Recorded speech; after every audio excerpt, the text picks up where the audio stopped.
আচ্ছা, একটা ভিডিও করছি। এই ভিডিওটা আমার অ্যাকচুয়ালি আগেই করা উচিত ছিল। কিন্তু একটু সময়ের অভাবে হয়ে ওঠেনি। আজকে উইকেন্ড, তাই ভিডিওটা করছি। উম ভিডিওটা আমি করছি এসডির জন্য। এসডিকে অনেকেই চিনবেন এই ইউটিউবের জনরাতে। তো এসডি কিন্তু, প্রথমেই বলি, এসডি কিন্তু একটা ফেক আইডি নয়। SD is a real ID. কিন্তু মজার ব্যাপার হলো, এসডিকে আমরা কেউ চিনি না। এসডির যেহেতু এসডির ফিজিক্যাল আইডেন্টিফিকেশন নেই, এসডিকে আমরা কেউ চিনি না। আর এসডির নামও আমরা জানি না, এসডিকে এসডি হিসাবেই চিনি।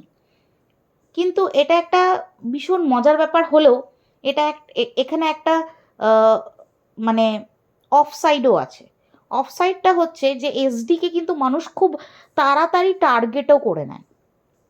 তো সেখানে যেহেতু এসডির ফিজিক্যাল আইডেন্টিফিকেশন নেই, তো এসডির হয়ে কথা বলার লোকও নেই, একদমই নেই।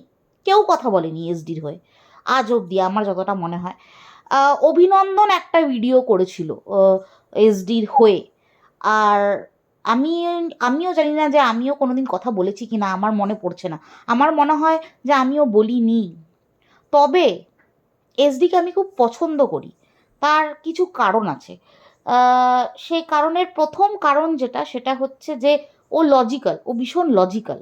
আর এসডি কিন্তু এখানে নতুন নয়, এসডি 2022 থেকে আমি এসডিকে দেখছি। আর এসডি কিন্তু আমার থেকে পুরনো এই ইউটিউব জনরাতে, মানে এই কন্ট্রোভার্সি জনরাতে। তো এসডির সাথে আমার প্রথম আলাপ হয় অনামিকাস জার্নির ইয়েতে, লাইভে। তারপর এসডি অ্যাকচুয়ালি ওখান থেকেই পপুলারিটিটা পায়। তারপর এসডির কিন্তু অনেকের সাথেই সাক্ষাৎ হয়। তার মধ্যে মুনকাইজ ওয়ার্ল্ড, আমি যতটা জানি মুনকাইজ ওয়ার্ল্ডকে এসডি খুব পছন্দ করতো। তারপরে এসডি তনুশ্রী আন্টিকেও পছন্দ করে বেশ ভালো। আর এসডি অনামিকাস জার্নিকেও ভীষণ পছন্দ করে। এসডি, হ্যাঁ, তো যেটা বলছিলাম যে এসডি এই কজনকে বেশ ভালো পছন্দ করে। এসডি আমাদেরও খানিকটা পছন্দ করে, আমি অতটা জানি না যে এসডি আমাদেরকে কতটা পছন্দ করে, কিন্তু পছন্দ করে। তো ওর এই যে পছন্দের তালিকায় যে নামগুলো বলেছি না, তা সেইখানে আহ, ওর পছন্দ করার কারণটা কিন্তু একটু ডিফারেন্ট। তো সেটা একটু যাই আর কি।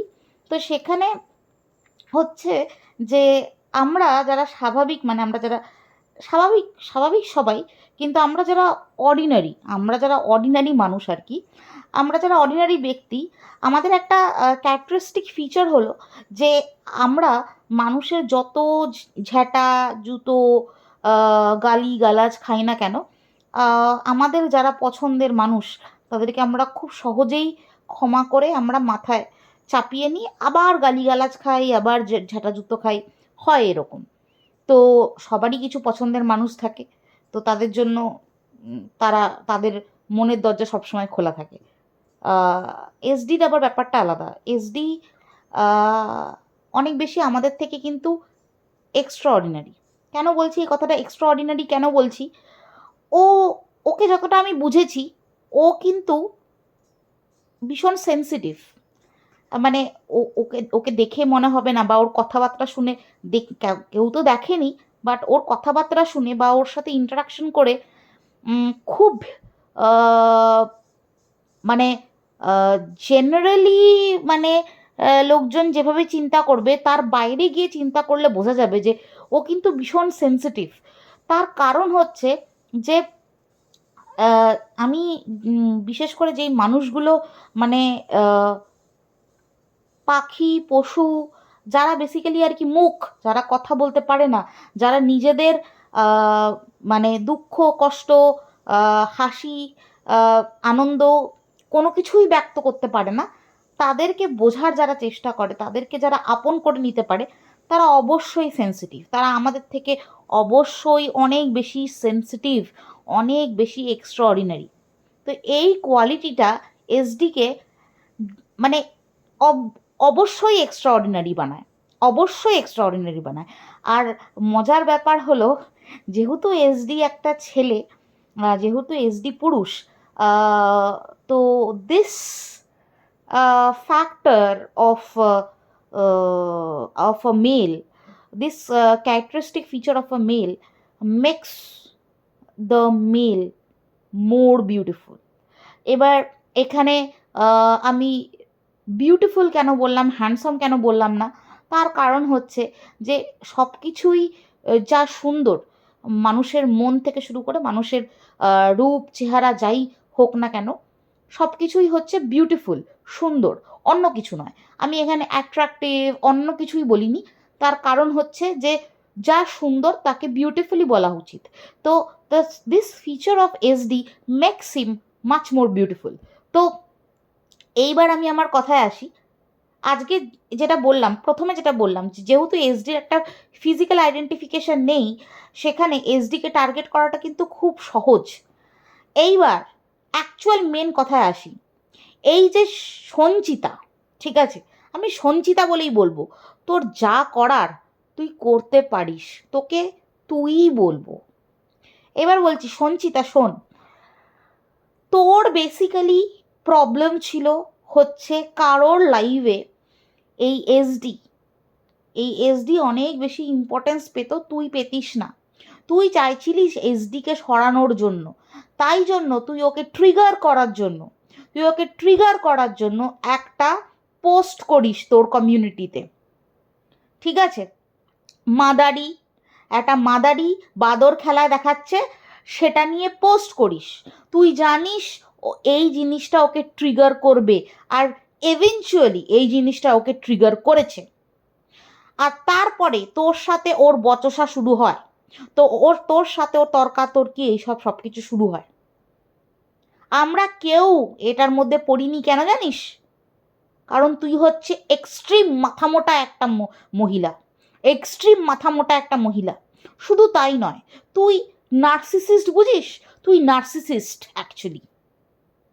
নার্সিসিস্ট, কিন্তু নার্সিসিস্টদের না অনেক অনেক অনেক অনেক গুণ থাকে।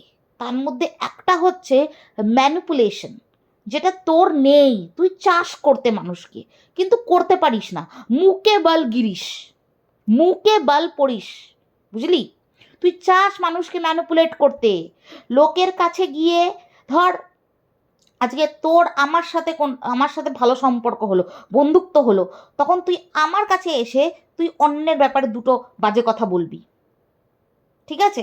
আবার আমার সাথে ঝামেলা হলো, তার সাথে ঠিক হয়ে গেল, তুই সেখানে গিয়ে আমার ব্যাপারে দুটো বাজে কথা বলবি। কিন্তু একটা সময় আমার আর তার মধ্যে যদি আমাদের ঝামেলা যদি মিটে যায়, আমাদের মধ্যে যদি বন্ধুত্বের সম্পর্ক তৈরি হয়, তাহলে তো তোর সব কথাগুলো বাইরে চলে আসবে।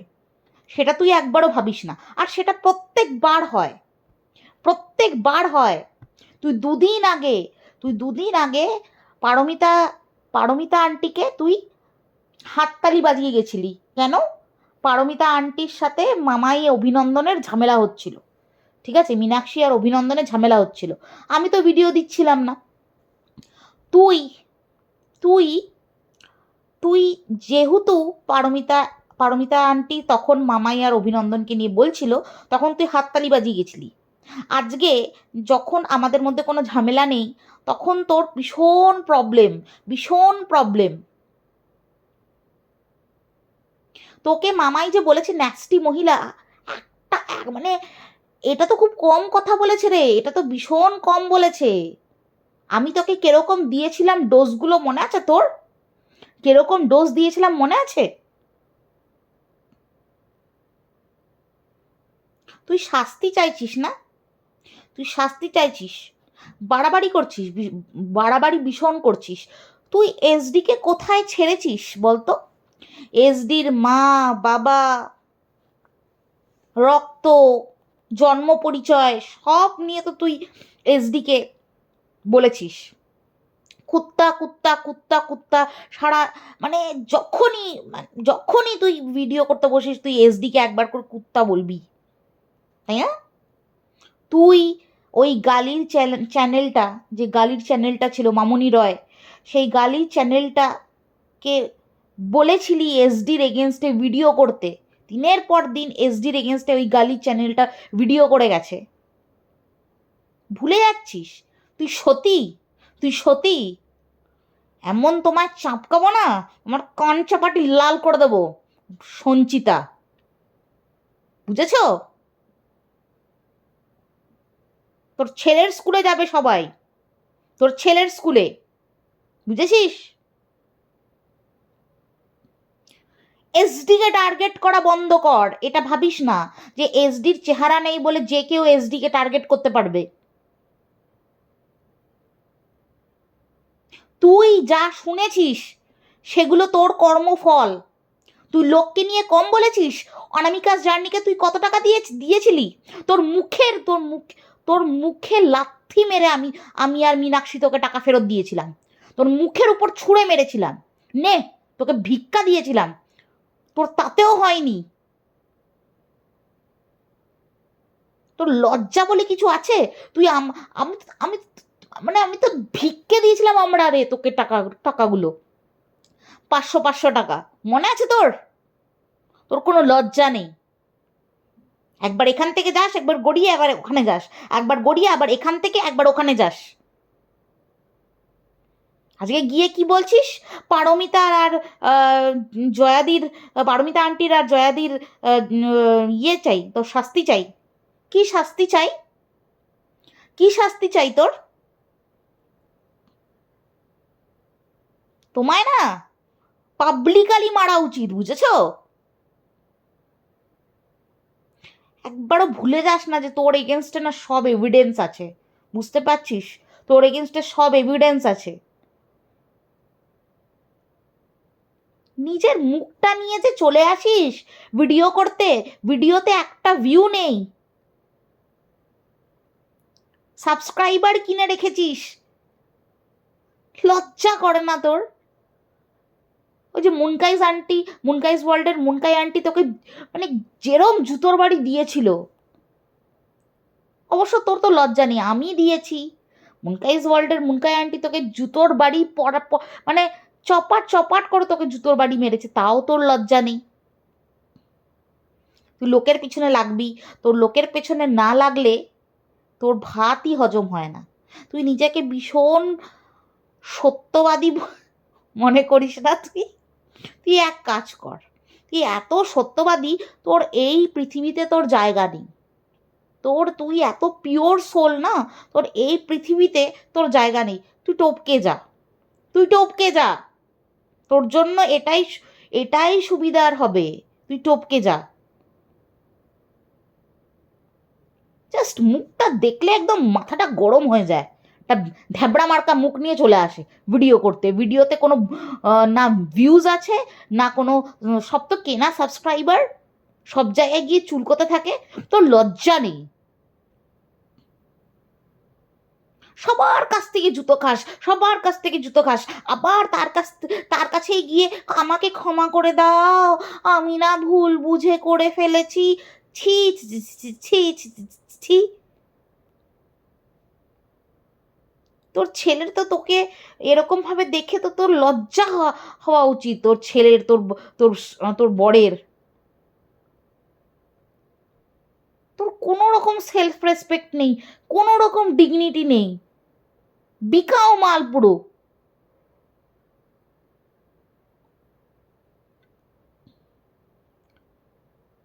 এখন একজনের আঁচল ধরে ভেবেছিস যে মানে কি আমার কেউ কিচ্ছু ওখড়াতে পারবে না, তাই তো? সেটাই ভেবেছিস তো? দেখাই যাক কেউ কিছু ওকড়াতে পারে কি ওকড়াতে পারে না। তুই ভুলে যাস না তুই মীনাক্ষীকে কি কি বলেছিস। তুই ভুলে যাস না তুই অভিনন্দনকে কি কি বলেছিস। তুই ভুলে যাস না তুই আমাকে কি কি বলেছিস। তুই ভুলে যাস না তুই পারমিতাকে কি কি বলেছিস। তুই জয়াদিকে কি কি বলেছিস, ভুলে যাস না।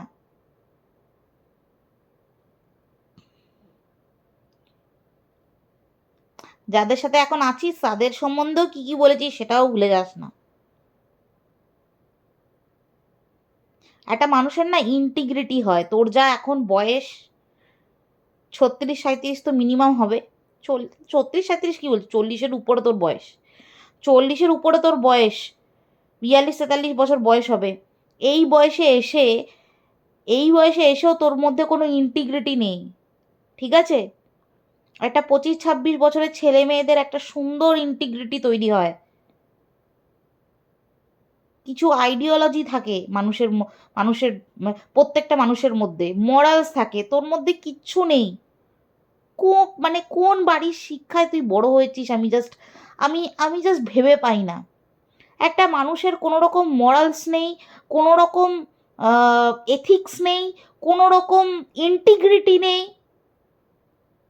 কে বিশ্বাস করবে বলতো তুই এক স্বামীর সংসার করিস? কে বিশ্বাস করবে? তুই যখন ইউটিউবেই এত রঙ্গ দেখালি, কে বিশ্বাস করবে যে তুই এক স্বামীর সংসার করিস? আমার তো অ্যাটলিস্ট বিশ্বাস হয় না, বিশ্বাস কর। কারণ মানুষ গিরগিটির মতো যখন রং পাল্টায়, তখন সে যে এক সংসারে থাকবে বলে তো আমার বিশ্বাস হয় না, আমার সত্যি বিশ্বাস হয় না।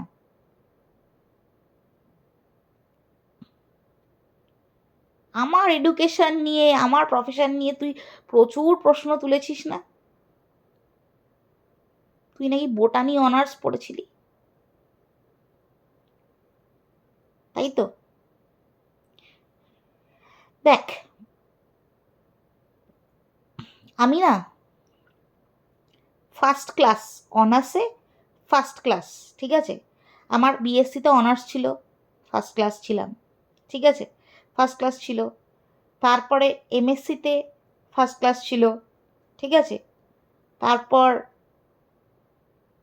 পিএইচডিতে পিএইচডিতে 3-3টে ফার্স্ট অথার পেপার আছে, ভালো ভালো জার্নালে, ইন্টারন্যাশনাল জার্নালে, ভালো ভালো জার্নালে 3-3টে ফার্স্ট অথার পেপার। তারপর এখন বিশ্বের সব থেকে কিছু নামি ইউনিভার্সিটির মধ্যে একটা ইউনিভার্সিটিতে আমি পোস্ট ডক্টরেট করছি। তো কোয়ালিটি থাকতে হয়, বুঝলি? কোয়ালিটিটা থাকতে হয়। তোর মুখে যেদিনকে আমি 500 টাকা ছুঁড়ে মেরেছিলাম, তোর সেখান থেকেই বোঝা উচিত ছিল যে তোর লেভেল আর আমাদের লেভেল এক নয়। ওইসব বাদ দে, লেভেল ঠেভেলের কথা বাদ দে, ওগুলো মানুষের আজ আছে কাল নেই। কিন্তু মানুষের তো একটা মরাল ভ্যালুস থাকবে, একটা ইন্টিগ্রিটি থাকবে। তুই এসডির পেছনে এসডিকে কথা বলছিস, এসডিকে কুত্তা বলছিস। এসডি তোর মতো পাবলিককে কুত্তা করে সারা জীবন পুষতে পারে। ওর মধ্যে এত সুন্দর মরাল ভ্যালুস আছে, ও এত সুন্দর একটা মানুষ যে আজকে পশু পাখি যেই জীবগুলো মুখ, তাদের জন্য আজকে সে ভাবে। তোরা নিজেদের স্বামী, বর, সন্তান এদের কথাই ভাবতে পারছিস না, অন্য মানুষের কথা ভাববি তো ছেড়ে দে, আর পশু পাখির কথা ভাববি? বাবা রে বাবা। ও তোকে একটা কথা বলি, তোর কেন বলতো এত কুটকাচালি করতে, তোর কেন এত বলতো ভালো লাগে? কারণ তোর হাতে প্রচুর অঢেল সময়। তুই এক কাজ কর না, তুই একটু রান্না করে খাওয়া শেখ, তুই একটু রান্না করে বরকে খাওয়া, তাহলে হয়তো তোর এতটা সময় বেঁচে থাকবে না এই কুটকাচালি করার জন্য, বুঝলি? ওই হোম ডেলিভারি খেয়ে খেয়ে খেয়ে খেয়ে, হ্যাঁ, তোর প্রচুর তেল হয়ে গেছে। হোম ডেলিভারি খেয়ে খেয়ে খেয়ে খেয়ে প্রচুর তেল হয়ে গেছে। এখন তেলটা একটু ঝরা, একটু তেলটা ঝরা, একটু রান্না কর, একটু রান্না কর, বুঝলি? কালে কালে বয়স তো কম হলো না, একটু সেবা শুশ্রূষা কর, বর সন্তানের একটু সেবা শুশ্রূষা কর। আমাদেরকে জ্ঞান দিয়েছিলি না? কি করিস সারাদিন বাড়িতে? কি করিস? ওই হোম ডেলিভারি খেয়ে খেয়ে তোমার প্রচুর তেল হয়ে গেছে। তোমার তোমার তেল এবার না, তো তোর লোকের শাস্তি চায় না? দাঁড়া, তোর হচ্ছে। আমি কিছু করব না, অন্য লোক করবে, অন্য লোক করবে, তার সব ব্যবস্থা হচ্ছে। তুই দেখতে থাক, সব সব ব্যবস্থা হচ্ছে। আর যারা যারা ব্যবস্থা নিচ্ছে তাদেরকে পুরো সহযোগিতা আমি করব, পুরো সহযোগিতা আমি করবো, অ্যাটলিস্ট তোর কেসে তো করবই করব। আর খবরদার এসডির পেছনে লেগো না, নিজেকে ভিকটিম মানিও না, ঠিক আছে? তুমি কম লোকজনকে বলনি, নিজেকে ভিকটিম সাজিও না, সব জায়গায় সব জায়গায় গিয়ে চোখের জল ফেলো না, ভিকটিমটা নিজেকে সাজিও না। ভালো করে বললাম আজকে, কান খুলে শুনে নে, না হলে তোর ছেলের স্কুলেও যাব, ছেলের স্কুলেও লোকজন যাবে, বুঝলি? তোর ছেলে এখনো ক্লাস 12 পাস করেনি, এই এই খবরটা আছে, জেনে রাখ।